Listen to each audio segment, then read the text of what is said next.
feel like this is like dangling down. I'm just gonna hold it. So, as you could probably guess from the title of this video, I took some polymer clay and made some little magnets, and I thought I would bring you along and show you how to do it in case you were curious or if you wanted to try. So I'm just gonna get straight into it, and we're gonna start with the bows. The bows honestly turned out to be my favorite, which I was not expecting. I started off getting a scrap like envelope that was just trash, and I traced a pattern on it, but I only did half so I could cut it on like a fold and it would be symmetrical. And I did like this little Y shape to be the two little ribbon ends and the knot. And then I did this sort of elongated figure 8, and I made that to where it could flip onto itself and become the bow. So I picked out my colors: red, hot pink, light pink, and white. But the white is so cute and fun because it's like sparkly. It's got like glitter in it, so it's like sparkly white. You're gonna want some sort of like glass, acrylic, ceramic, a smooth surface that your clay's not gonna stick onto. I literally, look, we're just gonna be honest from the get-go. I just found a shard of broken glass and that's what I used. We're gonna leave that there. You need to rubbing alcohol everything when you do this. That's how you keep it all clean. So I got cotton little like squares, and I cleaned glass, I cleaned my fingers, I cleaned the knife that I used, which we will get to because I used the kitchen knife. I have this like roller that's the thing for ink like stamps for like lino art or whatever, where you carve rubber. This is the like roller that you, even though I cleaned it, all the rubbing alcohol in the world could not have gotten all the ink off of it. And I tried, I thought I would be fine. It didn't work, but we'll get to that. So it's a lot easier to do all of this if you chop your clay into tiny little bits, and then you can start working them together. This is called conditioning the clay. Essentially just making it like workable, malleable, soft. You're gonna wanna kind of knead it like dough. So after this, I used my little roller and I rolled it all out, and I did get black on the clay, which drove me nuts, but I got a solution for it later, so hang tight. Essentially, you just want a flat sheet of clay. So this is kind of what that looks like. You lay your clay flat, you set your paper on top of it, and you cut out your pattern into the clay, as many of the things as you are gonna make. I looked everywhere for my X-Acto knife, and of course I found it after I finished this. So I did use a kitchen knife to be cutting my clay, so it worked. Yeah. After everything is cut out, you just assemble them together. And I kind of explained when I was talking about the pattern how this all assembles together, but you can kind of see it in this video clip. I think that watching it is going to make it make more sense than me trying to explain it to you. I found that literally just like poking and prodding at it with my finger shaped it in a good way to give it a good like ribbon look. So after I got it all to look how I wanted it to, I took a Q-tip and I put it in rubbing alcohol. And this rubbing alcohol soaked Q-tip, you can kind of rub on your clay piece. It gets off any dust, any like fuzzies and stuff. It just kind of cleans it all up nice. And then I took the clay pieces and I transferred them to a foil, just like baking tin, and baked my clay per the instructions. And I got my rubbing alcohol and I cleaned off my entire station and got ready to go on to the next color. This time where the process starts to differ is I took a Ziploc bag, I had my clay, the Ziploc bag, and then the roller. This way, no contact, none of my black ink. This just kept everything cleaner and was so nice and super easy and worked like a charm. Problem solved. So you're just gonna do everything again in your next color. Chop up your clay, cut out your pattern, assemble your bows, put them onto the tray, clean them off with a Q-tip, cut them out, assemble them. You're good to go. bake your clay in the oven according to the instructions on your clay packaging because it varies. Polymer clay typically, I think they say it's like 275 degrees for 15 to 30 minutes for every 1/4 inch of thickness, but that varies, so just double check. After everything is baked, I flipped them over and I just super glued these tiny little magnets onto them, and then I Mod Podged all of them with like a spray, like a glossy Mod Podge spray, and they were good to go. They're done. I am putting the ones that I made up on Etsy as like Etsy listings, but they might not be there by the time you watch this because it could be like 6 years from now and someone just stumbles across this. Okay, next we did Lucky Charms. I was super excited about these and I think they're fun. I think they're really cute in their like sort of homemade way, if that makes sense. Like they're not perfect, but you can tell what they are. I don't know. I like how they turned out. So you need to clean your whole area just like you did before, rubbing alcohol down everything. And I also went through and cut patterns out. I did not have a good like Lucky Charms cereal color, so I just picked a random color and I'm gonna paint over it, and that's how I solved that problem. I found it easier to put everything on the tray and then rub it down with the Q-tip rubbing alcohol. After they baked, I went on and chose some paint pens and I painted on everything. The cereal took like 3 layers, but it worked. Not all of them needed anything, but some of them just have like a cutesy little design, so I thought like a small paint pen was a good solution to get all of that.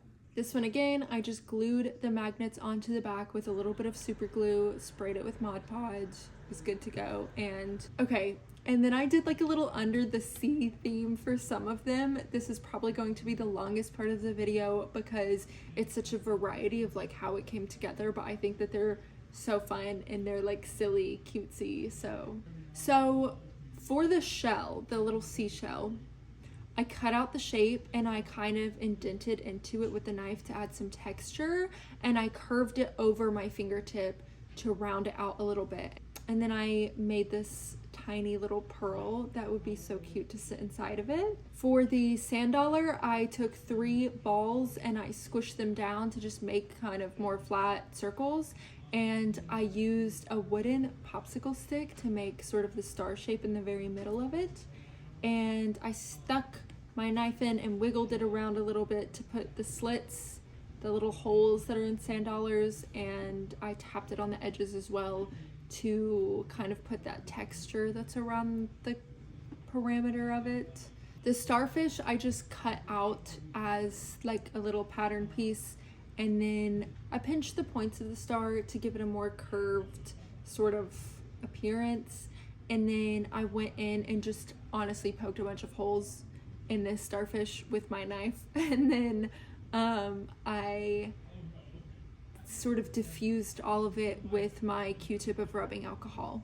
The anchovy I think is so fun and cute. I just rolled out sort of a rod of the clay, and then I kind of rolled out the bottom half to be a little bit more flat, and I cut the generic shape that I wanted to do and kind of tapped it in with my fingers to curve it all nicely and blend it all together and get it more in the shape that I wanted. The ray, I did flatten sort of the wings of it out a little bit, but it is essentially just the cutout pattern of what that shape is. Sort of the same for this turtle. I did heads, little flippers, little like feet.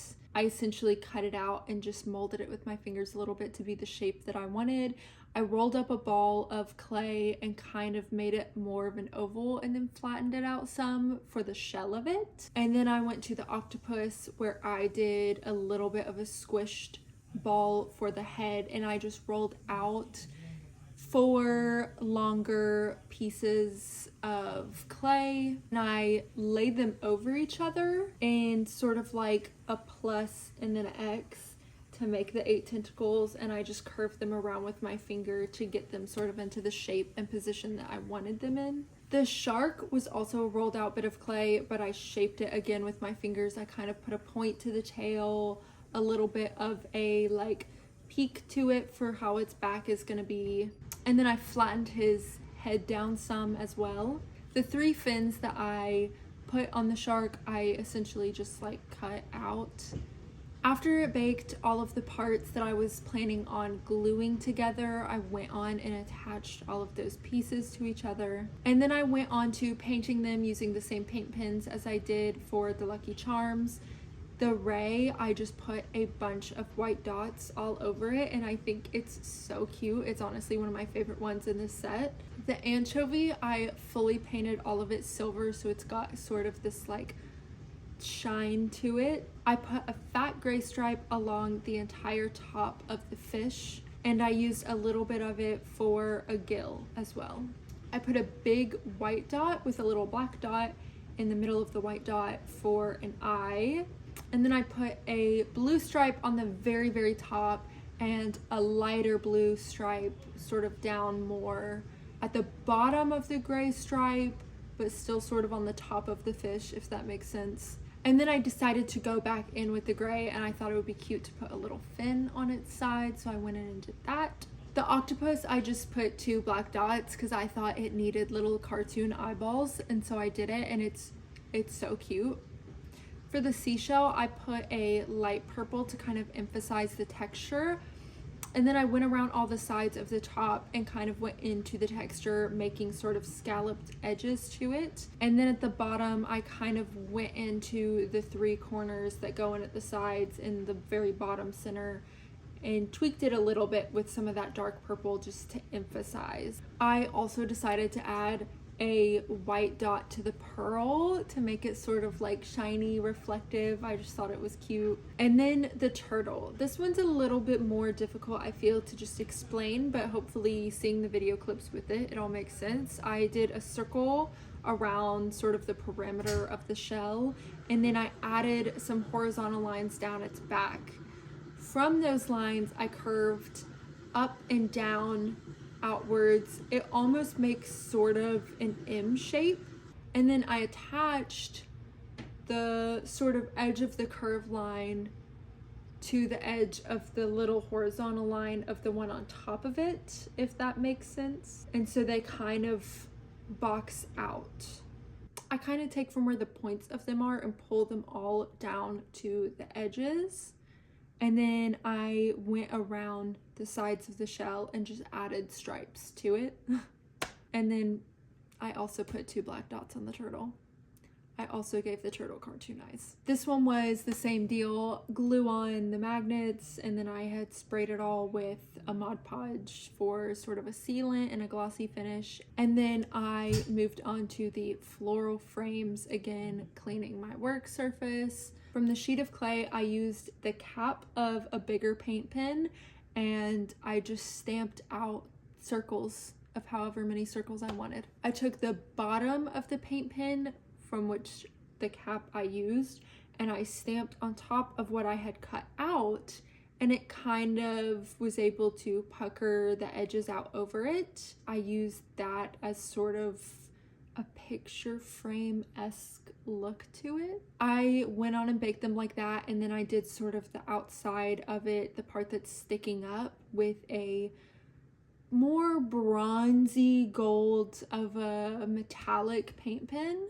And then I went in on the inside with just white acrylic paint. I used the smaller paint pens from the Lucky Charms and the Little Under the Sea stuff to do flowers on them, and I essentially just went over the white and painted a few little flowers that I wanted. I think that these turned out so cute, and I didn't intend for this to happen, but I really do think they looked like the flowers from Barbie and the 12 Dancing Princesses.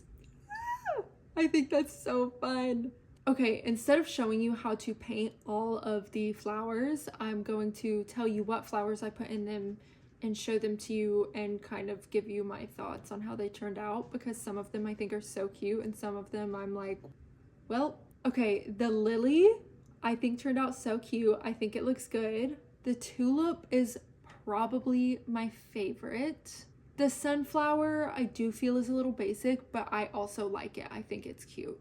The lavender is nice. It's kind of what you would expect a sprig of lavender to look like. This was supposed to be a daffodil. So I was doing the petals this sort of orangey color, and then was gonna make the middle part a darker orange, but the darker orange of the paint that I had was not so much darker that you could really tell. So I tried to just use like a tan type color, but that's okay. This rose I think is super cute, although it's supposed to be rose and it does look a bit more like a carnation. The coneflower looks good, it's nice. This was the other one that is a little bit rough. I thought it would be fun to do a daisy, but the background was white, so obviously I can't do white petals with the yellow center if I wanted the background of this to still match all the others. So I just tried to pick like a random light color. It's all right, it's cute. And then I did an iris, and in my opinion, it turned out so good. I think it's really cute. Like all of the ones before it, I glued a magnet on the back and I sprayed it all with Mod Podge. I think that these are super cute and are some of my favorite ones. Okay, that's literally it. That's how I did all of them. Pretty simple, but really fun. I hope you enjoyed. I hope you like my little clay magnets. Obviously, I'm still kind of new to the whole like YouTube thing, but I think I want to make a point to post every Saturday in the late morning, maybe like 11ish or something. So let me know what you think. Thank you for watching, especially if you've watched all of this all the way through. That means so much to me because I don't know what I'm doing. Thank you for watching.